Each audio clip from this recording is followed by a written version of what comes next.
अब हम लोग जो है नेक्स्ट क्वेश्चन में आते हैं। Next second part, question number 2 का सेकंड पार्ट क्या है? चक्रवात शब्दों को परिभाषित करें।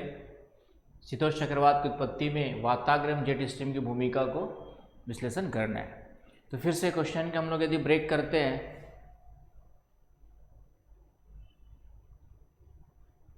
तो क्वेश्चन को यदि हम ब्रेक करेंगे तो आपको जो है फिर से दो पार्ट से पहले तो चक्रवात शब्दों को डिफाइन करने आपको जो है, उसके बाद शीतोष्ण चक्रवात की उत्पत्ति में वाताग्र की भूमिका और जेट स्ट्रीम की भूमिका। तो यहाँ पे फिर से इसको अलग अलग देख सकते हैं, वाताग्र की भूमिका क्या है और जेट स्ट्रीम की भूमिका क्या है। इस तरीके से यहाँ देखा जाए तो फिर से इस क्वेश्चन के 3 पार्ट्स हमारे पास है और लास्ट में वर्ड यूज किया है एनालिसिस कीजिए, विश्लेषण कीजिए। तो एनालिसिस करना, विश्लेषण करने का मतलब क्या होता है? बाल की खाल निकालना। हर एक डायमेंशन को आपको जो है क्या करना है, वहाँ पे डिस्कस करना है। विश्लेषण करने का मतलब, किसी भी चीज़ का एनालिसिस करने का मतलब क्या हुआ कि उसका जो है बनने का पैटर्न क्या है। जैसे हम लोग कहते हैं ना, क्वेश्चन यूपीएससी की तैयारी करना स्टार्ट करने से पहले प्रीवियस ईयर क्वेश्चन और सिलेबस को अच्छे से क्या करने की ज़रूरत है, एनालिसिस करने की ज़रूरत है, विश्लेषण करने की ज़रूरत है। इसका मतलब कि पहले आए हुए क्वेश्चंस और सिलेबस जो दिया गया है और उसमें से क्या क्वेश्चन पूछा हुआ है उसको अच्छे से समझने की ज़रूरत है, उसको अच्छे से बारीकी से क्या करने की ज़रूरत है, स्क्रूटनाइज करने की ज़रूरत है, सूक्ष्म अध्ययन करने की ज़रूरत है। और उसके बाद फिर आपको जो है एक रणनीति बनाने की ज़रूरत है, विश्लेषण करके फिर जो है। तो यहाँ पे विश्लेषण वर्ड यूज किया है, तो हम लोग यहाँ पे एनालिसिस में जो है शीतोष्ण चक्रवात के में वाताग्र की भूमिका वास्तव में क्या होती है उसका एनालिसिस करेंगे और फिर जेट स्ट्रीम का क्या रोल होता है उसको एनालिसिस करेंगे। आई बात समझ में? तो चक्रवात की परिभाषा आप सभी लोग जानते हैं। चक्रवात की परिभाषा में क्या है कि चक्रवात जो है एक निम्न दबाव के केंद्र होते हैं। चक्रवात क्या होते हैं? एक निम्न दबाव के केंद्र होते हैं। तो शब्दानुवाद किया जाए, चक्रवात यह 2 शब्दों से मिलकर के बना है, चक्र प्लस वात। अर्थात वात मतलब क्या होता है आप लोग जानते ही है, हिंदी आप लोग की अच्छी होगी तो हवा होती है, वायु होती है। तो हवाओं का चक्राकार प्रवाह क्या कहलाता है? चक्रवात कहलाता है। ये तो शब्द का अर्थ हुआ, लेकिन चक्राकार प्रवाह क्यों होता है, कहाँ पर होता है, तो उसको एक अच्छे से साइंटिफिक तरीके से डिफाइन किया गया है कि चक्रवात जो है निम्न दबाव के केंद्र होते हैं, परिणाम स्वरूप तीव्र वेग से जो है चारों ओर से हवाओं का क्या होता है, इस निम्न दबाव केंद्र की ओर प्रवाह प्रारंभ होता है। तीव्र गति से हवाएं क्या होती है, निम्न दबाव केंद्र की ओर प्रवाहित होने लगती है। घूर्णन गति के कारण कोरियोलिस बल के प्रभाव से इन हवाओं का मार्ग क्या हो जाता है, चक्राकार हो जाता है। इन्हें ही हम लोग क्या कहते हैं, चक्रवात कहते हैं। तो चक्रवात की एक अच्छी परिभाषा दे देना है अपने शब्दों में, जरूरी नहीं है कि बुक्स में क्या लिखा है उससे मतलब नहीं है। कि चक्रवात निम्न दबाव के केंद्र होते हैं जो सापेक्षिक रूप से चारों ओर से उच्च दबाव के क्षेत्र से घिरे होते हैं। तो उस उच्च दबाव क्षेत्र से हवाओं का तीव्र वेग से क्या होता है, निम्न दबाव केंद्र की ओर प्रवाह होता है। और इन हवाओं का जो मार्ग है वो पृथ्वी के घूर्णन गति, कोरियोलिस बल के कारण से क्या होता है आपका जो है, या घूर्णन गति के कारण से मार्ग सीधा ना हो करके क्या हो जाता है, चक्राकार हो जाता है, जिसे ही हम लोग क्या कहते हैं, चक्रवात कहते हैं। उत्तरी गोलार्ध में इन हवाओं की दिशा एंटी क्लॉकवाइज होती है, आप लोग जानते हैं। तो ये बेसिक चीज़ें यहाँ पे स्टार्टिंग वहीं से कर सकते हैं। और सदर्न हेमिस्फीयर में क्या होता है आपके जो है, क्लॉकवाइज होती है, राइट। तो कभी कभी कुछ बच्चों की समस्या ये रहती है कि आंसर कहाँ से स्टार्ट करें। तो ज्योग्राफी में ये समस्या कभी भी नहीं आती है, आपको सीधा उसके बेसिक्स जो चीज़ है वहाँ से लेकर के आंसर स्टार्ट कर सकते हैं। जीएस में भी कोई भी क्वेश्चन पूछा है तो हमें सिर्फ वो चीज़ है क्या उससे वहाँ से स्टार्ट कर सकते हैं, और बाकी क्वेश्चन में जो पूछा है वहाँ तक हमको आना है, तो ज़्यादा सोचने की ज़रूरत नहीं पड़ेगी। तो इस तरीके से चक्रवात को परिभाषित कर देना है। फिर आपको बता देना है कि चक्रवात उत्पत्ति क्षेत्र के आधार पर चक्रवात 2 प्रकार के होते हैं। उत्पत्ति क्षेत्र के आधार पर यदि हम देखें तो चक्रवात क्या होते हैं, 2 प्रकार के होते हैं। तो इसको फ्लो चार्ट्स में बना देना है, लिखने की ज़रूरत नहीं है। कुछ चीज़ें मैंने फिर से कहा कि क्रिएटिविटी शो करनी है आपको। चक्रवात, cyclone on the basis of its origin region, उष्णकटिबंधीय चक्रवात, ट्रॉपिकल साइक्लोन, ये आपका जो है 8 से 25 degree north and south both hemisphere में उत्पन्न होते हैं। ट्रॉपिकल साइक्लोन जो है, राइट। और फिर है आपका टेम्परेट साइक्लोन।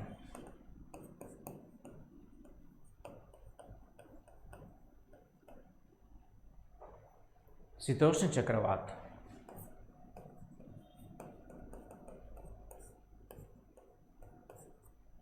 आपका जो है शीतोष्ण चक्रवात, इसको मध्य अक्षांशीय चक्रवात भी कहते हैं, मिड लैटिट्यूड मध्य अक्षांशीय चक्रवात भी कहते हैं। और इनकी उत्पत्ति मुख्य रूप से जो है 45 डिग्री नॉर्थ एंड साउथ से लेकर के 65 degree north and south both hemisphere में इसकी देखी जा सकती है, राइट। इसके लिए एक वर्ड और यूज करते हैं, उष्णीयतर चक्रवात।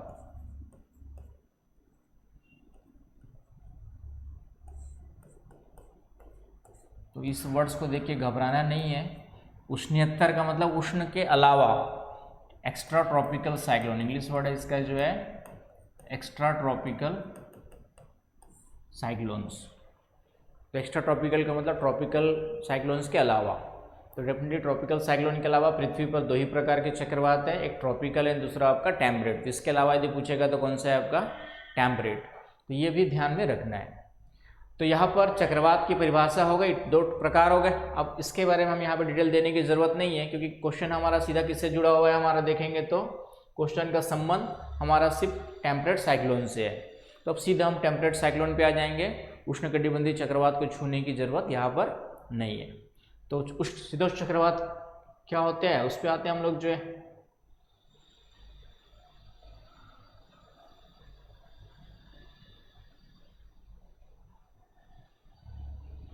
शीतोष्ण चक्रवात क्या होते हैं उस पर हम लोग आते हैं, राइट। और उसमें वाताग्र की क्या भूमिका होती है उस पर आते हैं। तो नेक्स्ट, तो शीतोष्ण चक्रवात में क्वेश्चन पूछा हुआ है, शीतोष्ण चक्रवात में वाताग्र एवं जेट स्ट्रीम की भूमिका। तो सीधा सीधा शीतोष्ण चक्रवात 45 से 65 हमने डायग्राम में ही लिख दिया, फ्लो चार्ट में बता दिया, तो उसको फिर डिटेल अलग से लिखने की जरूरत नहीं है। सीधा आ जाएंगे कि शीतोष्ण चक्रवात के निर्माण में, शीतोष्ण चक्रवात के निर्माण में वाताग्र की भूमिका। शीतोष्ण चक्रवात के निर्माण में हेडिंग डाल सकते हैं जहां पे क्वेश्चन में लगता है कि अलग अलग पार्ट्स है।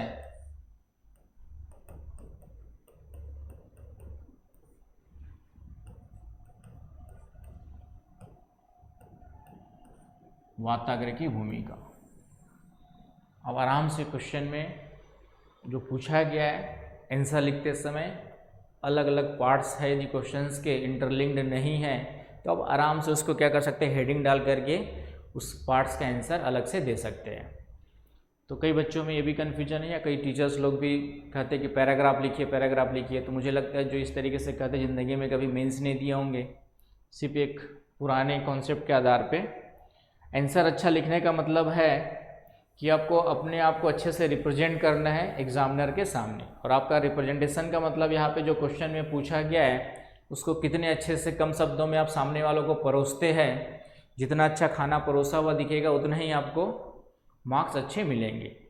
थोड़ा बहुत आपका जो है, यदि आपके पास वेराइटीज़ कम है लेकिन खाना अच्छे से परोसा गया है और परोसी हुई चीज़ स्वादिष्ट है तो डेफिनेटली हर कोई उसको क्या करेगा, पसंद करेगा। बहुत ज़्यादा परोस दिया लेकिन कोई क्वालिटी नहीं है, परोसा भी ऐसे गया है कि देख करके सामने वाले का खाने का मन ही नहीं करेगा, तो फिर ज़्यादा होने के बाद भी आपको मार्क्स नहीं मिलेंगे। तो इस चीज़ को थोड़ा सा समझने की ज़रूरत है। अब सीधा आ जाएंगे शीतोष्ण चक्रवात के निर्माण में वाताग्र की भूमिका। तो मैं मान के चलता हूँ आप लोग का कॉन्सेप्ट क्लियर होगा। तो यहाँ पर शीतोष्ण चक्रवात के निर्माण में वाताग्र की भूमिका में हम सीधा स्टार्ट करेंगे शीतोष्ण चक्रवातों का जो निर्माण है वह वाताग्रोह से ही होता है, और इसके लिए जो है कौन सा सिद्धांत दिया गया है, ध्रुवी वाताग्र सिद्धांत,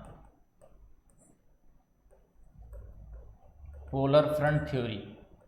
इसके लिए कौन सा सिद्धांत दिया गया आपका, जो है पोलर फ्रंट थ्योरी दी गई है।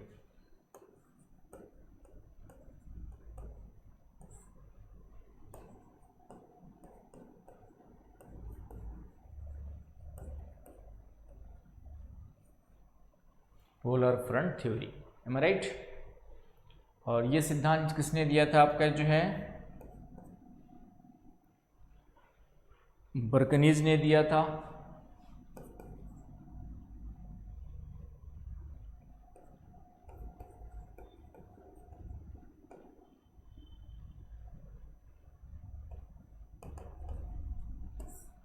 बर्कनीज ने सिद्धांत को दिया था। तो यहाँ से स्टार्ट कर सकते हैं वाताग्र की भूमिका में। अब उसके बाद सीधा आ जाएंगे कैसे क्या रोल होता है। तो इस सिद्धांत के अनुसार, ध्रुवीवाताग्र सिद्धांत के अनुसार, वाताग्र से ही चक्रवातों, शीतोष्ण चक्रवातों का निर्माण होता है। और कौन से वाताग्रों से होता है, ध्रुवी वाताग्रों से। आपका जो है कौन से वाताग्रों से होता है, ध्रुवी वाताग्रों से। ध्रुवी वाताग्र कहाँ पर बनते हैं आपका, 45 से 65 के बीच में यहाँ पे बनते हैं, 60 से 65 अक्षांशों के बीच। इधर से आपकी ध्रुवी ठंडी हवाएं आती है।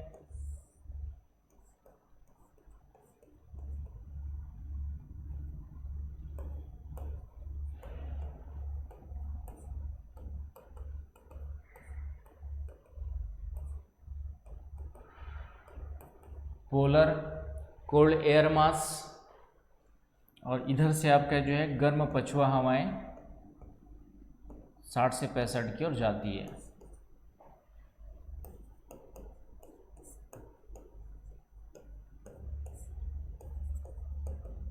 हवाएं या वायु राशि। इस कारण से आपका जो है यहाँ पर क्या होता है, आपका जो है सालों भर वाताग्र का निर्माण होता है, जिसे हम लोग क्या कहते हैं, ध्रुवी वाताग्र कहते हैं। इसे हम लोग क्या कहते हैं, आपका ध्रुवी वाताग्र कहते हैं। एम आई राइट। तो यहाँ पर ध्रुवी वाताग्रों का निर्माण होता है सालों भर, लेकिन हर वाताग्र जो है चक्रवात में कन्वर्ट नहीं होता है। क्यों नहीं होता उसको भी देखेंगे। तो पहले ही बताना है कि वाताग्रों से शीतोष्ण चक्रवात बनते कैसे हैं। तो ध्रुवी वाताग्र सिद्धांत के अनुसार वाताग्रों से चक्रवातों का जो निर्माण है वह पहले वाताग्र का निर्माण होता है। वाताग्र आप लोग जानते हैं, मान के चलता हूँ। फ्रंट क्या होते हैं, तो फ्रंट जो है आपके जहाँ पे गर्म और ठंडी हवाएं, तो वहाँ पे ठंडी हवाएं कौन सी होगी, पोलर विंड्स होगी, इधर से आ रही है, और वार्म विंड्स होगी, पछुआएं उधर से जा रही है। तो जब दोनों सबसे पहले मिलते हैं तो एक स्थिर वाताग्र, 6 अवस्थाओं का यहाँ पे जिक्र करना है। आपको पता होगा कि प्रारंभ में जो है यहाँ पर क्या होता है, आपका एक स्थिर वाताग्र का निर्माण होता है। ये आपका क्या हो गया, स्थिर वाताग्र बन गया, स्टेशनरी। दोनों हवाएं जो है एक दूसरे के लगभग समानांतर होती है। तो उसको डायग्राम आपका हैंड रिटन बताने की प्रैक्टिस होनी चाहिए आप लोग को। यहाँ तो मैं बना रहा हूँ, ये आपका हैंड रिटन डायग्राम्स के लिए वाला डायग्राम यूज कर सकते हैं। तो प्रारंभ में दोनों एक दूसरे के क्या होते हैं, समानांतर होते हैं।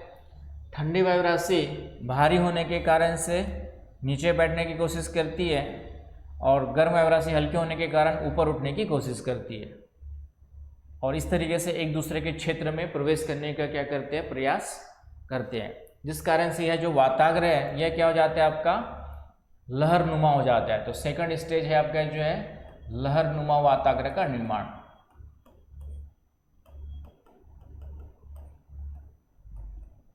Wavy front.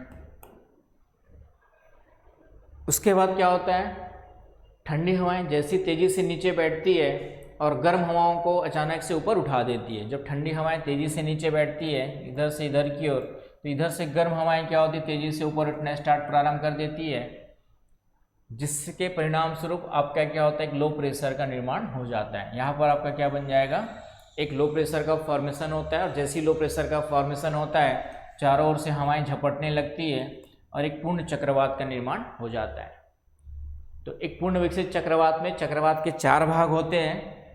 एक पूर्ण विकसित चक्रवात में चक्रवात के 4 भाग होते हैं। इधर वाला जो भाग है ये कहलाता है शीत वाताग्र, कोल्ड फ्रंट। ये आपका क्या कहलाता है, आपका जो है शीत वाताग्र।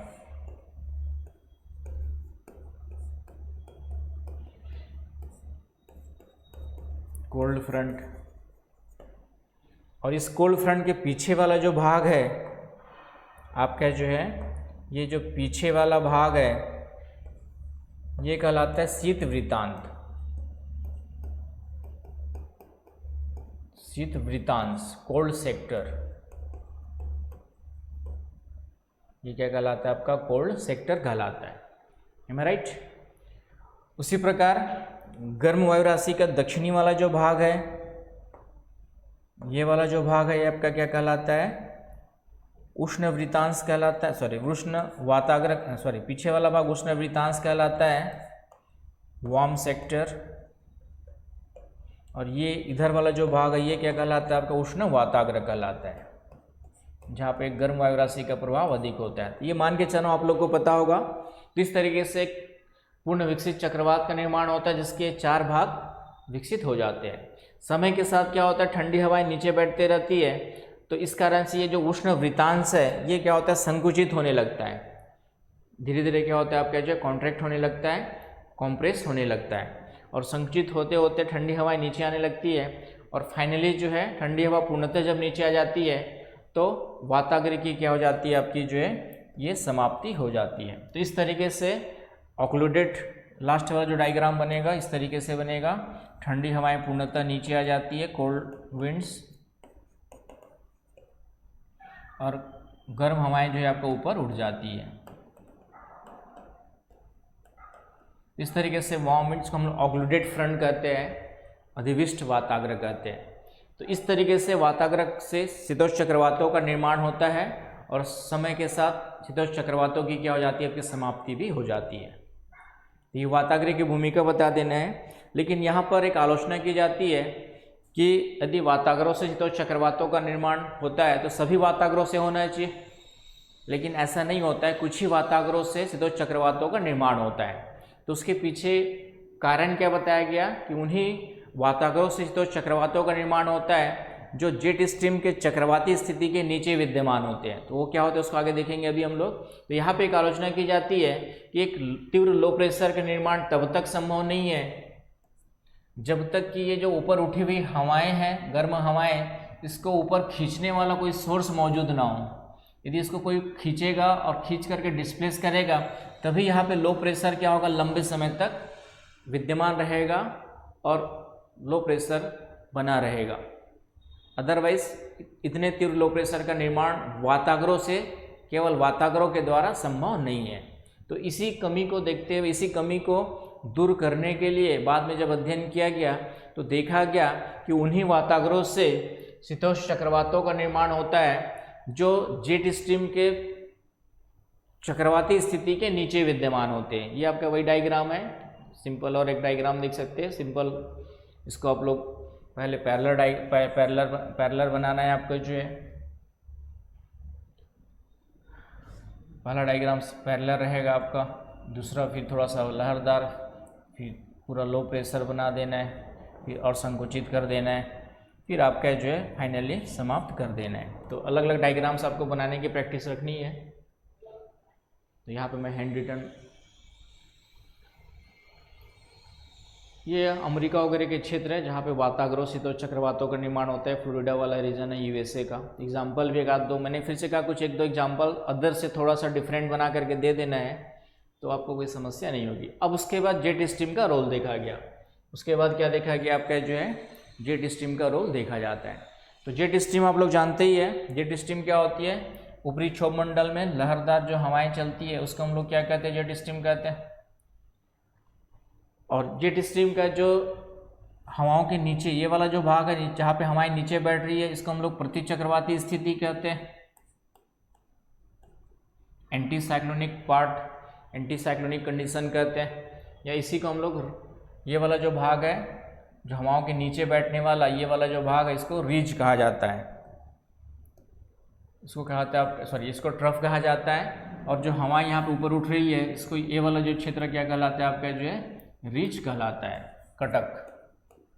तो ये अलग अलग वर्ड है, लेकिन यहाँ पे हमको ध्यान रखना है कि जहाँ पर हवाएं नीचे बैठ रही है तो ये प्रति चक्रवाती स्थिति एंटी साइक्लोनिक कंडीशन हो गई।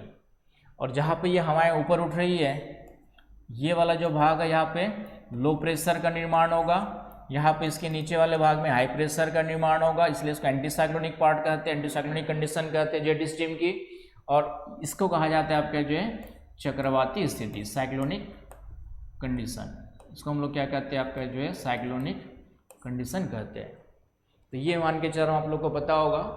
तो इन्हीं पे डिपेंड करता है कि साइक्लोन कहाँ पे बनेंगे कहाँ पे नहीं बनेंगे।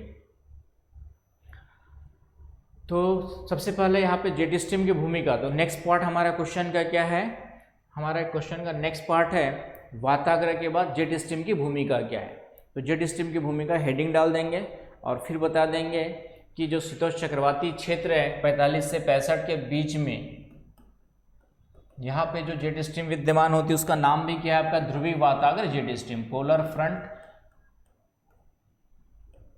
जेट का फ्लो होता है थ्रू आउट द ईयर, सालों भर यहाँ पे कौन सी जेट मिलती है ध्रुवीय वाताग्र जेट स्ट्रीम की उपस्थिति यहाँ पे देखी जा सकती है। आई बात समझ में। तो इस ध्रुवीय वाताग्र जेट स्ट्रीम की जो चक्रवाती और प्रति चक्रवाती स्थिति है उस पर डिपेंड करता है कि किस वाताग्र से शीतोष्ण चक्रवात का विकास होगा या कहाँ पे नहीं होगा। मान लेते हैं कि एक वाताग्र इसके नीचे बन गया, एक वाताग्र इसके नीचे बन गया आपका जो है इसके नीचे बन गया वाताग्र और इसके नीचे भी वाताग्र बन गया। तो वाताग्र दोनों जगह बन रहे हैं, लेकिन फाइनली शीतोष्ण चक्रवात विकास की संभावना कहाँ पर होगी, यहाँ पर होगी, क्योंकि यहाँ पे जो हवाएं गर्म हवाएं ऊपर उठती है उसको ये चक्रवाती जो स्थिति है जेट स्ट्रीम की ये क्या करती है बाहर की डिस्प्लेस कर देती है। और यहाँ पे एक लंबे समय तक तीव्र लो प्रेशर का निर्माण होगा और यहाँ पर चक्रवात बनने की संभावना क्या हो जाती है बढ़ जाती है। इसीलिए उन्हीं वाताग्रों से शीतोष्ण चक्रवातों का निर्माण होता है जो इस ट्रफ के नीचे या चक्रवाती स्थिति के नीचे जेट स्ट्रीम के नीचे विद्यमान होते हैं। यहाँ पर इसके नीचे बनने से, क्योंकि यहाँ पे जेट स्ट्रीम की हवाएं नीचे बैठ रही है तो यहाँ की हवाओं को पूरी तरह से ऊपर उठने नहीं देती है, वहीं पे दबा देती है और यहाँ पे लो प्रेशर बनने की संभावना क्या हो गई आपकी जो है खत्म हो जाती है। इस तरह से जेट स्ट्रीम का रोल देखा जाता है शीतोष्ण चक्रवातों के निर्माण में। आई बात समझ में। तो इस तरह वर्तमान में ध्रुवीय वाताग्र एवं ध्रुवीय जेट स्ट्रीम के द्वारा ही चक्रवाती स्थिति के नीचे ही वाताग्रों से शीतोष्ण चक्रवात की उत्पत्ति मानी जाती है या होती है। तो ये क्वेश्चन का कंप्लीट आंसर हो गया विश्लेषण करते हुए, एनालिसिस करते हुए, और आपको जो फिर से इस टाइप के साइंटिफिक क्वेश्चंस में आप आराम से 10, 12, 13 नंबर तक 15 नंबर में ला सकते हैं। तो ये आपको थोड़ा सा ध्यान में रखना है। तो मेरे ख्याल से इस क्वेश्चन को भी समझ में आ गया होगा आपका जो है। अब हमारे पास नेक्स्ट क्वेश्चन होगा, ये आपका वही है कहाँ एरियाज वगैरह मैंने बताया, ये जेट स्ट्रीम का रोल हो गया। ये यहाँ पे हाई प्रेशर बन रहा है, यहाँ पर क्या बन रहा है आपका हाई प्रेशर, तो यहाँ पे चक्रवात नहीं बनेगा।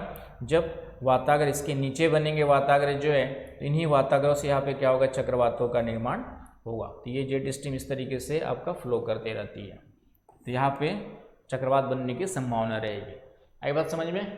तो इस जेट स्ट्रीम के कॉन्सेप्ट के साथ शीतोष्ण चक्रवातों की वाताग्र बुक्स पढ़ेंगे उतना क्लियर नहीं होता है, चाहे सविंदर सिंह पढ़ लो चाहे कोई भी बुक्स पढ़ लो, और लेकिन सरल शब्दों में सिंपल शब्दों में देखा जाए तो जेट स्ट्रीम का रोल क्या होता है शीतोष्ण चक्रवातों के निर्माण में, मानसून की उत्पत्ति में, तो वो क्लास में ही कोई आपको अच्छे से समझाएगा तभी क्लियर होता है।